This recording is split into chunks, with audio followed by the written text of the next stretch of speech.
ಕೋರ್ಟ್ನಲ್ಲಿ ವಾದ ಮಾಡ್ತಾ ಇದ್ದ ಸಂದರ್ಭದಲ್ಲೇ ಹೃದಯಾಘಾತದಿಂದ ವಕೀಲ ಸಾವಿಗೀಡಾಗಿದ್ದಾರೆ. ಕೊಪ್ಪಳ ಜಿಲ್ಲೆ ಕುಷ್ಟಗಿ ಸೀನಿಯರ್ ಸಿವಿಲ್ ನ್ಯಾಯಾಲಯದಲ್ಲಿ ನಡೆದಿರುವಂತಹ ಘಟನೆ ಇದು. ಕೋರ್ಟ್ನಲ್ಲಿ ವಾದ ಮಾಡ್ತಾ ಇದ್ದಂತ ಸಂದರ್ಭದಲ್ಲೇ ಹೃದಯಾಘಾತದಿಂದ ವಕೀಲ ಸಾವಿಗೀಡಾಗಿದ್ದಾರೆ. ಕೊಪ್ಪಳ ಜಿಲ್ಲೆ ಕುಷ್ಟಗಿ ಸೀನಿಯರ್ ಸಿವಿಲ್ ನ್ಯಾಯಾಲಯದಲ್ಲಿ ಈ ಘಟನೆ ನಡೆದಿದೆ.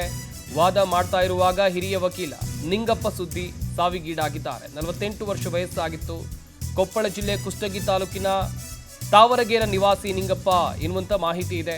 ಆಸ್ತಿ ವಿಚಾರವಾಗಿ ನ್ಯಾಯಾಲಯದಲ್ಲಿ ವಾದ ಮಾಡುವ ಸಂದರ್ಭ ಇವರು ಕುಸಿದು ಬಿದ್ದಿದ್ದಾರೆ. ಕೂಡಲೇ ಅವರನ್ನ ಕುಷ್ಟಗಿ ಖಾಸಗಿ ಆಸ್ಪತ್ರೆಗೆ ರವಾನೆ ಮಾಡಲಾಯಿತು. ಚಿಕಿತ್ಸೆ ಫಲಿಸದೆ ಲಾಯರ್ ಮೃತಪಟ್ಟಿದ್ದಾರೆ ಎನ್ನುವಂತ ಮಾಹಿತಿ ಸಿಕ್ಕಿದೆ.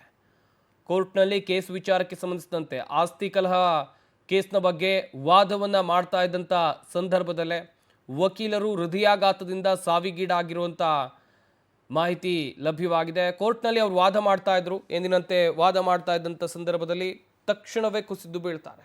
ಕೋರ್ಟ್ನಲ್ಲಿದ್ದಂಥ ಸಿಬ್ಬಂದಿ ಅವರನ್ನ ಕೂಡಲೇ ಆಸ್ಪತ್ರೆಗೆ ಸಾಗಿಸುವಂಥ ಕೆಲಸ ಮಾಡಿದ್ರು ಕೂಡ ಚಿಕಿತ್ಸೆ ಫಲಕಾರಿಯಾಗದೆ ಸಾವಿಗೀಡಾಗಿದ್ದಾರೆ.